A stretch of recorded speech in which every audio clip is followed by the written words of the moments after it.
Motivasi pertamanya ya sudah mulai capek sih dengan dunia digital ya. Ada banyak orang yang berkumpul tapi ternyata dia tidak saling ngobrol, tidak saling interaksi gitu. Dan itu saya rasain di pergaulan sekarang gitu. Ngumpul semua pada nunduk main HP gitu.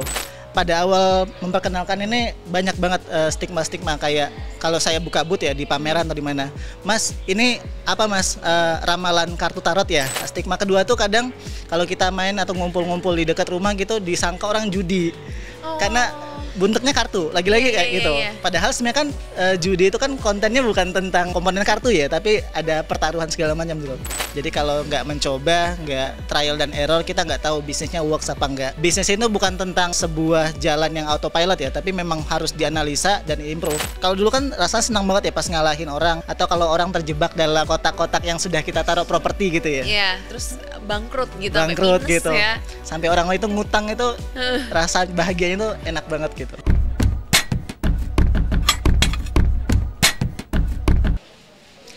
Oke Sobat Medcom, kali ini kedatangan lagi anak-anak muda yang berprestasi khususnya di bidang inovasi. Ada Dian Rahmatullah, terima kasih sudah datang di tempatnya Medcom, di kantor medcom.id. Nah, Dian Rahmatullah ini salah satu owner dan juga founder dari board games di Indonesia, namanya Segara ID. Nah, mungkin bisa langsung ya ngobrol-ngobrol karena penasaran banget. Ini udah ada nih gamesnya di sini, udah ada board gamesnya di sini, udah dibawa. Kita langsung tanya-tanya, sebenarnya apa yang memotivasi Dian bisa bikin board games model kayak gini? Ini menarik banget untuk anak-anak Indonesia ya khususnya. Apa sih yang memotivasi? Emang suka main games atau gimana? Oke, awalnya kenapa saya terjerumus dalam board game itu dari skripsi. Jadi topik skripsi saya itu mengangkat tentang perancangan board game dan Katama ini adalah objek dari skripsi saya yang dikomersilin. Nah dari situ mulai tuh rasa ingin mengembangkan board game lagi dan akhirnya sampai sekarang bisa mengembangkan beberapa judul board game. Jadi udah Dian ini mengembangkan perusahaan Segara ID, ini perusahaan board games ya. Itu sudah 5 tahun ya. 5 tahun. Selama 5 tahun ini gimana sih modal usahanya? Ada modal nggak di awal-awal atau sudah ada investor atau sponsor yang memberikan bantuan? Ya, awal mendirikan Segara itu diawali dengan perancangan dulu. Jadi ini dilanjutkan dari proses skripsi, terus kita ngerancang beberapa proses. Jadi mulai dari ilustrasi sampai ke production. Nah, di ilustrasi itu sebenarnya butuh modal sih, karena kan ini ilustrasinya kita nge-hiring ilustrator ya. Itu ada modal, ada ilustratornya. Kita hire untuk bayar fee-nya, terus board game ini juga dilanjutkan ke produksi. Nah, di produksi juga butuh modal buat produksinya. Oke, jadi memang sebenarnya bikin kayak gini tuh selain modal adalah otak ya kan, karena kan harus bikin model usahanya seperti apa. Terus ada juga ini ya model uang juga ya. Berapa kira-kira kalau untuk di awal-awal nih? Di awal-awal kalau untuk investasi ilustrasinya, kenapa disebut investasi? Karena akan bisa dipakai untuk cetakan selanjutnya ya. Jadi modal awal untuk ilustrasi itu rentangnya dari 10 sampai 20 jutaan untuk ilustrasi. Terus kalau untuk produksi tergantung dari skala produksinya. Kalau 1000 tuh biasanya di angka 45 sampai 50 juta. Tapi semakin besar skala produksi, itu biayanya makin turun. Otomatis nanti marginnya makin tinggi. Oke, jadi awal-awal memang ya 10 sampai 20 juta bisa ya untuk ilustrasi aja, tapi ini belum belum produksinya, baru untuk apa sih namanya bikin gambarnya seperti apa untuk menuangkan ide begitu ya. Nah, apa motivasi kenapa pengen bikin board games? Terus ini kan ada tema-temanya ya. Ada salah satunya ngajarin tentang pelecehan seksual, terus juga ada yang apa sih namanya TPPO apa? Human trafficking ya, karena itu gimana sih? Apa yang memotivasi, kenapa kok mengangkat isu-isu terkini? Iya, motivasi pertamanya ya sudah mulai capek sih dengan dunia digital ya. Ada banyak orang yang berkumpul tapi ternyata dia tidak saling ngobrol, tidak saling interaksi gitu. Dan itu saya rasain di pergaulan sekarang gitu. Ngumpul semua pada nunduk main HP gitu. Kan nggak enak banget. Kalau dulu kan ngerasa saat di zaman saya masih SMA gitu, saat ngumpul ya kita main kartu, main segala macam yang bisa ningkatin interaksi. Maka dari itu saya coba untuk membalikan beberapa kenangan, beberapa kebiasaan masa dulu supaya kita bisa kumpul dan main bareng lagi tanpa adanya batasan gadget gitu. Oke, wah jadi ini penting banget. Jadi kamu kalau misalnya kamu lihat kan dari pemerintah ini sekarang dari Komdigi ini kan lagi ada mau wacana ya, masih wacana pembatasan usia anak untuk menggunakan medsos. Nah, berarti Iya. kamu salah satu kaum yang setuju ya? Setuju banget, karena anak itu kan sebenarnya punya timeline perkembangan dan pertumbuhan ya. Jadi ketika ada gadget itu sesuatu yang tidak tepat pada waktunya gitu datangnya. Jadi sangat setuju untuk dibatasin, karena sesuatu yang berlebihan kan juga nggak baik ya. Dan Ya. anak itu pada usia-usia anak memang butuhnya adalah bermain, bukan tentang belajar, bukan tentang sosial media. Dia nggak terlalu peduli, dia pakai Facebook, Instagram segala macam, engagement dia nggak terlalu peduli. Yang dia peduli adalah main dan menyenangkan gitu. Oke, jadi setuju dengan adanya Setuju. pembatasan usia itu karena dengan adanya begitu mereka bisa berinteraksi dengan sosialnya dan juga bisa diarahkan misalnya main board games gitu ya, Betul. karena nggak semuanya harus juga pakai digital gitu maksudnya.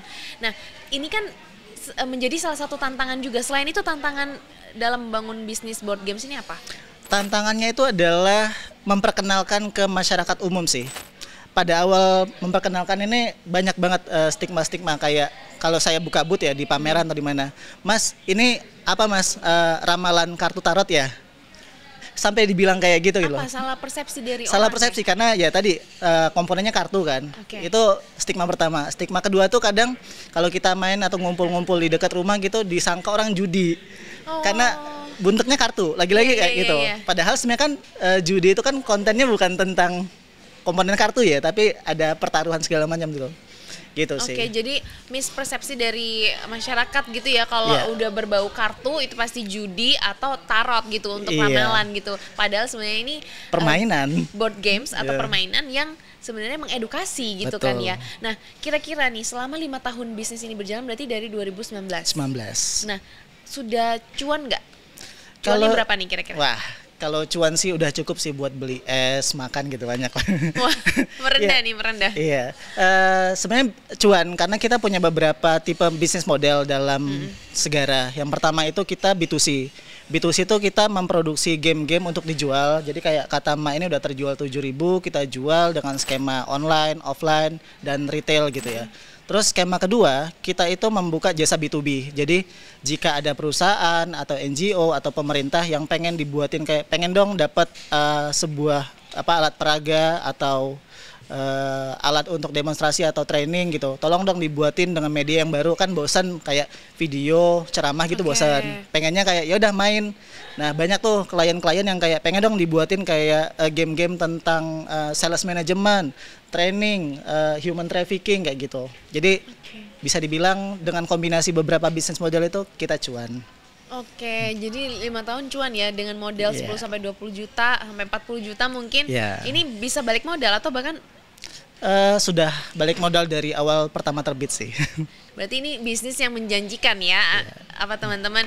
Nah, selama bangun ini ada nggak sih ordal yang dipakai Iya. atau orang dalam lah? Ya, orang dalam di sini saya coba artiin sebagai privilege kali ya.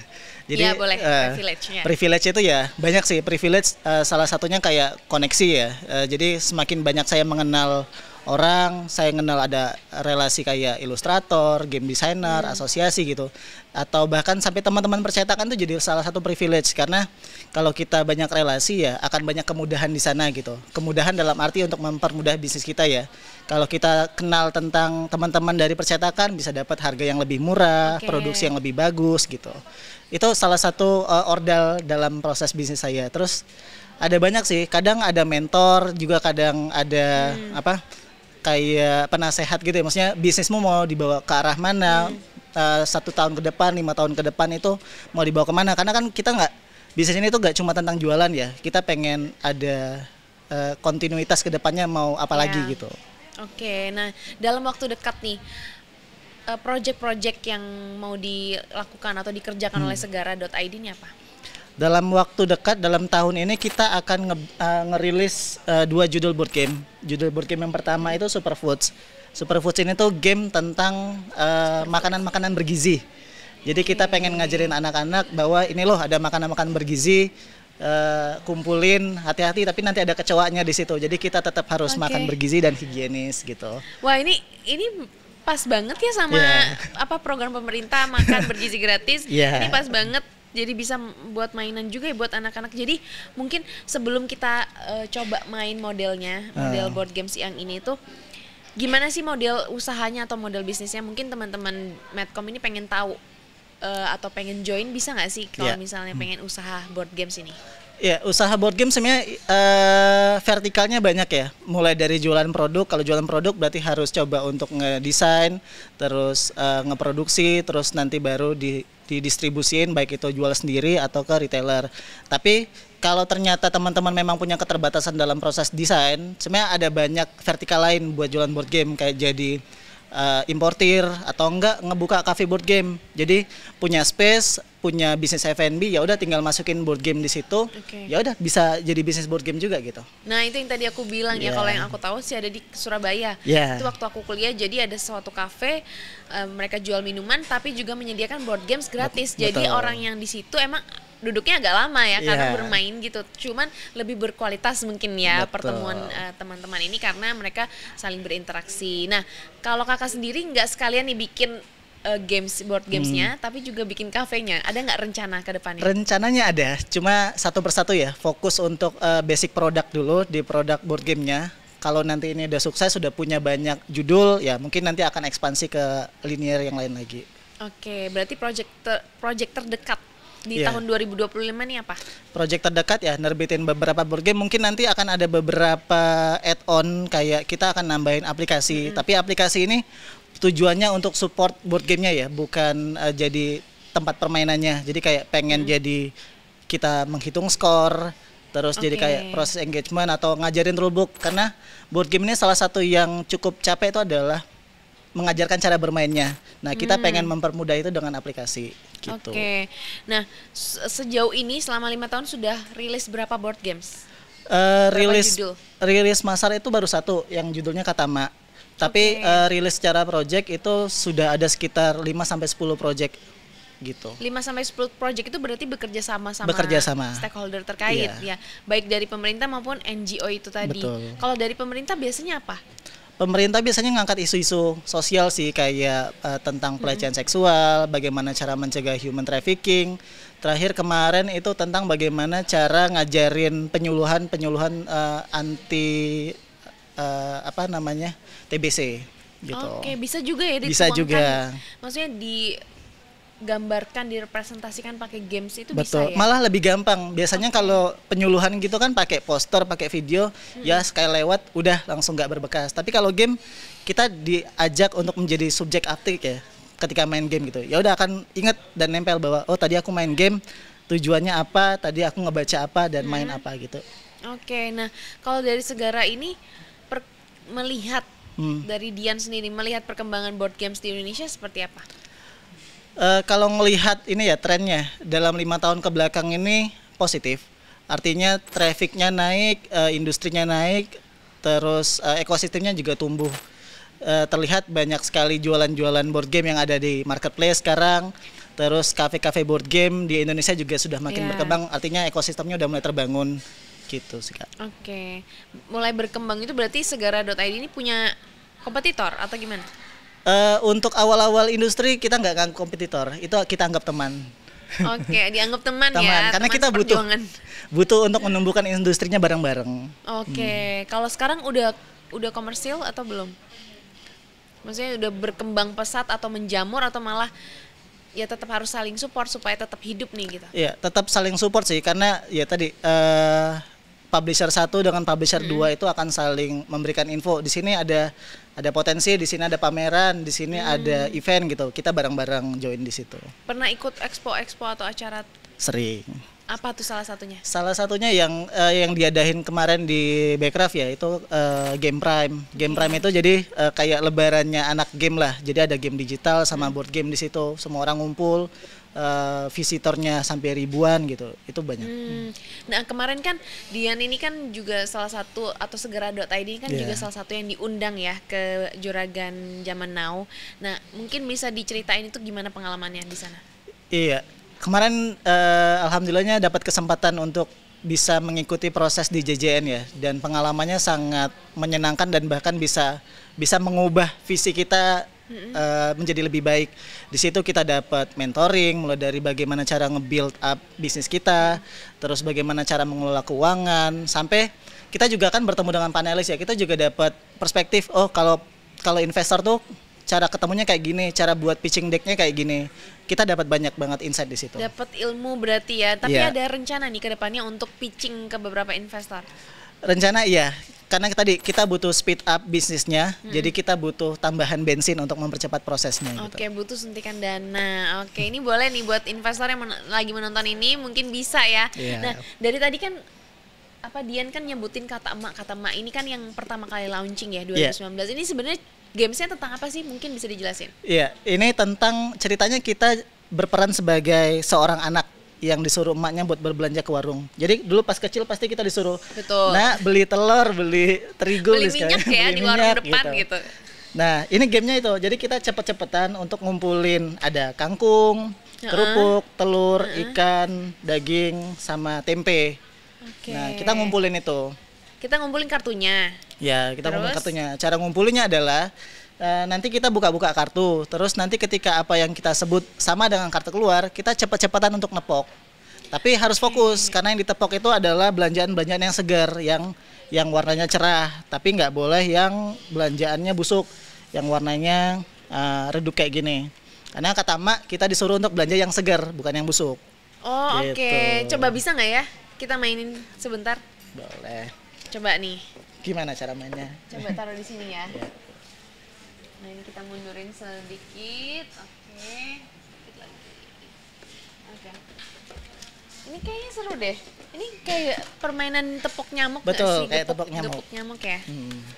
Tapi Oke, yang nih. lebih advance. Oke, ini urutan Oh, ini yang kartu ininya ya. urutan belanjanya. Oke, terus kita dibagi kartu. Mm-mm. Nah, tadi ya kita dibagi Oke. kartu, terus nanti giliran bukaan kartu. Ini nggak boleh dilihat. Mm-mm. Terus aku buka kartu sambil bilang kerupuk, buka kartu sambil bilang tempe, Tempe. daging. Ini tempe. Ya, Oh iya, sekarang tapi daging. Ikan, telur, kangkung, kerupuk, tempe, daging, ikan, telur, kangkung. kerupuk. Oke, Ya. tapi kan ini enggak. Nah, tapi ini busuk. Nah, Oke. biasanya kalau salah nepok itu akan dihukum. Hukumannya adalah mengurangi poin yang sudah didapat. Gitu. Kalau ini tadi segar, ini jadi poin kita. Oke.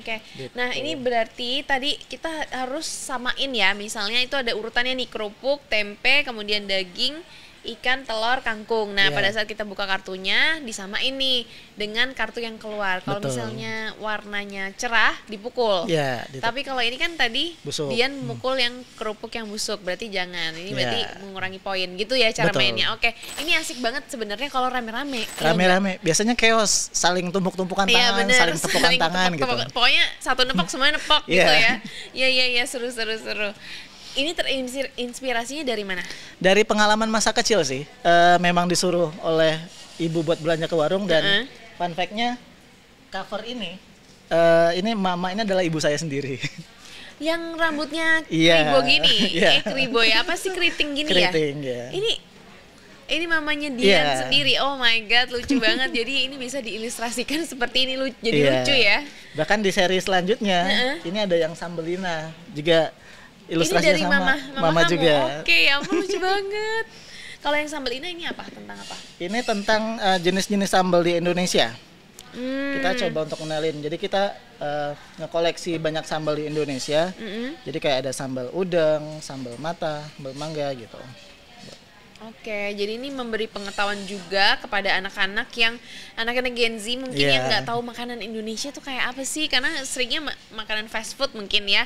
Ini bisa nih belajar dari game-game kayak gini. Berarti ini emang Indonesia banget. Ini Iya. Indonesia culture semua ya. Iya. Ada nggak yang keberat-beratan atau? Kebarat-baratan sebenarnya bukan segara. Oke, ada lagi yang lain? Iya, ada yang lain. Kalau segara.id namanya juga segara.id Iya. pasti Indonesia banget ya. Oke. Nah, kalau misalnya nih anak-anak muda yang nonton pengen join, pengen juga ikut di bisnisnya, model bisnis apa yang ditawarkan dari Dian?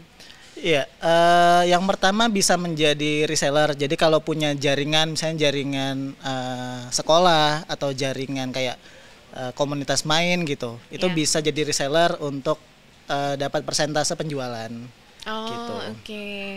Jadi jatuhnya reseller ya. Tapi Reseller. kalau untuk ikut terjun juga misalnya untuk mendesain, aku punya ide seperti Iya. ini gitu, bisa juga. Itu bisa juga. Jadi Segara itu juga ngebuka open submission. Jadi kalau teman-teman punya ide tentang sebuah game, ada sudah ada cara bermainnya, itu bisa submit ke Segara. Nanti Segara akan melakukan assessment. Kalau cocok dengan value gamenya Segara, kita akan coba proses untuk dirilis gitu. Oke. Ada nggak sih pesan-pesan nih buat anak-anak muda di sana yang nonton ini, kalau misalnya mereka pengen bikin bisnis baru, inovasi baru, ada nggak pesan-pesan dari Dian? Karena kan sepengalamannya Dian kan juga ini kan bisnis baru gitu ya. Iya, paling berkaca dari apa yang sudah saya lakukan sih. Jadi untuk memulai bisnis itu kunci pertama adalah mencoba ya. Jadi kalau nggak mencoba, nggak trial dan error, kita nggak tahu bisnisnya works apa nggak. Nah setelah mencoba ya, coba untuk tekunin dan detailing. Jadi detailing itu artinya proses demi proses kita jalanin, terus dianalisa kurangnya apa, lebihnya apa, kurangnya diperbaiki, lebihnya itu ditingkatin atau bahkan diimprove gitu. Jadi bisnis itu bukan tentang sebuah jalan yang autopilot ya, tapi memang harus dianalisa dan improve gitu. Oke, jadi harus ada surveinya dulu di awal-awal, Iya, bahkan dianalisa. Katama ini kita survei, kita lakukan playtest ke 1.000 orang buat kita amatin cara mainnya bagus apa enggak, orang seneng apa enggak gitu. Orang tertarik atau enggak Iya. gitu ya dengan metode gepuk nyamuk tadi ini. Iya. Oke, jadi nggak gampang ya sebenarnya. Kamu harus survei dulu maunya apa, publik seperti apa, Iya. baru nanti dibikin benerannya gitu jadinya. Oke. Selain itu kalau yang tadi kamu bawa itu masih banyak juga ya di Sama tas itu. ini. Oh, ini semua sama Iya. juga ya. Berarti ada superfoods, itu makanan kata emak. Oke, Rose itu yang tadi Iya. pelecehan seksual ya, Ngajarin memberikan pelecehan seksual. edukasi. Sama yang Nur ini apa nih? Nur itu project tentang ngajarin ini etnis Rohingya untuk terhindar dari human trafficking. Oke, oh ini yang tadi human trafficking ya. Iya. Wow, keren banget ini, sosialnya tinggi banget sih kamu berarti, Dian, ya nggak sih? Ini Tapi kalau kartu ini apa? misi-misinya. Oh, Jadi kita itu punya misi. Jadi kayak ini contoh. Ada namanya Salim. Salim itu punya misi atau punya tawaran, dia dapat tawaran kerja menjadi kru kapal. Tapi misinya itu adalah membantu Salim supaya nggak terjebak dalam human trafficking. Syarat-syaratnya apa sih biar Salim nggak terjebak? Dia harus ngecek dulu laporannya, tawarnya benar apa enggak, dokumen harus disiapin, terus dia harus sehat gitu. oke, jadi ini juga memberikan edukasi kepada masyarakat umum ya kan untuk berhati-hati dengan adanya human trafficking ya. Betul. Wow, oke. Oke, ini sekarang kita masuk ke segmen rapid question. Ya. Jadi aku kasih pertanyaan, jawab cepat ya, Oke. tanpa berpikir. Satu hal yang kamu lakukan pas lagi mentok, pas brainstorming. Tidur. Tidur. Iya. Yang Dengan ada kan tidur orang ngopi dulu nggak sih? Ini tidur. tidur bisa reset.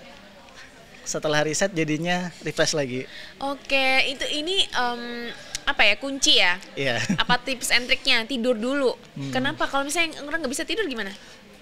Usahakan tetap tidur sih, karena tubuh itu kan kalau udah capek dia nggak bisa dipaksa ya, apalagi tentang Ya. industri kreatif ya.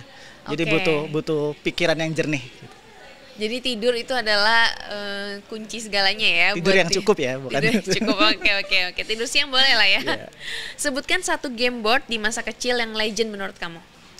Monopoly. Monopoli, betul sekali. Aku setuju sih. Dikit-dikit aku mau ke rumah temen mau Iya. main monopoli gitu ya. Berenam, bertujuh, terus uang-uangnya sampai lecek-lecek. Lecek. Sampai berubah warna biasanya. Bener-bener. Terus sekarang udah ada monopoli digital. Ya. Nah itu gimana, Dian?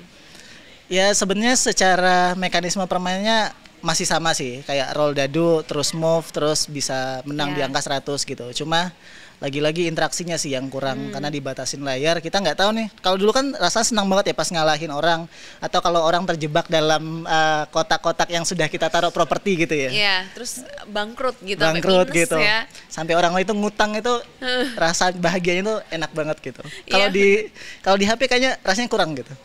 Kurang greget ya. Kurang Berarti greget. emang feel-nya nggak dapat aja kalau Iya. nggak pakai board games gitu ya. Nah, pilih bikin game yang update berkala atau game yang sekali jadi ada? Update berkala sih. Kenapa update berkala? Update berkala jadi kita bisa membuat beberapa pembaruan, bahkan kalau di board game itu ada namanya expansion. Jadi expansion tuh ketika game basicnya bagus, pasti akan ada ketertarikan untuk tambah lagi dong versi yang A, versi B, versi C, atau ganti tema A, tema B, tema C gitu. Dan itu banyak dilakukan gitu. Dan itu lebih baik ya, jadi bisa up to date juga dengan Yeah. keinginan klien ya kan, dengan perkembangan zaman gitu ya. Oke, satu konsep game impian yang pengen kamu kembangkan tapi belum kesampaian. Pengen buat game yang ngebuat orang tuh ketawanya sampai terbahak-bahak, sampai nepok temennya gitu ya. Tapi gampang untuk diajarin dalam 30 detik. Karena sekarang itu rata-rata game itu diajarinnya kalau nggak 2 menit, 5 menit.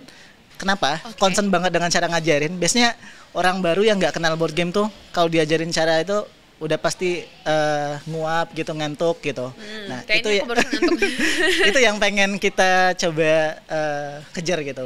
Gimana cara ngajarin cepat, orang tertarik cepat, terus dapat happy-nya cepat. Oke, berarti kecepatan itu penting ya berarti ya Iya. kalau untuk main game supaya nggak bosan kali ya. Ya, karena kan game itu nyari happiness ya, bukan nyari Iya, sesuatu yang membosankan bukan gitu. membosankan. Berarti dari yang harusnya tadi ngejelasin peraturannya itu 5 menit, ini jadi 30 detik aja. Iya. Itu tujuan atau impiannya Dian Iya. yang belum kesampaian ya berarti. Oke, berarti didoain lah supaya brainstormingnya lancar ya kan. Terus investornya juga pada dateng, amin. Dan bisa berguna untuk masyarakat luas, untuk Indonesia khususnya ya. Iya. Oke, pemirsa Sobat Medcom, ini udah selesai. Kita bincang-bincang sama Dian, salah satu founder dan juga owner dari Segara.id, perusahaan board games ya kan yang sudah berkembang pesat di Indonesia. Dan sampai jumpa di episode selanjutnya. Dadah.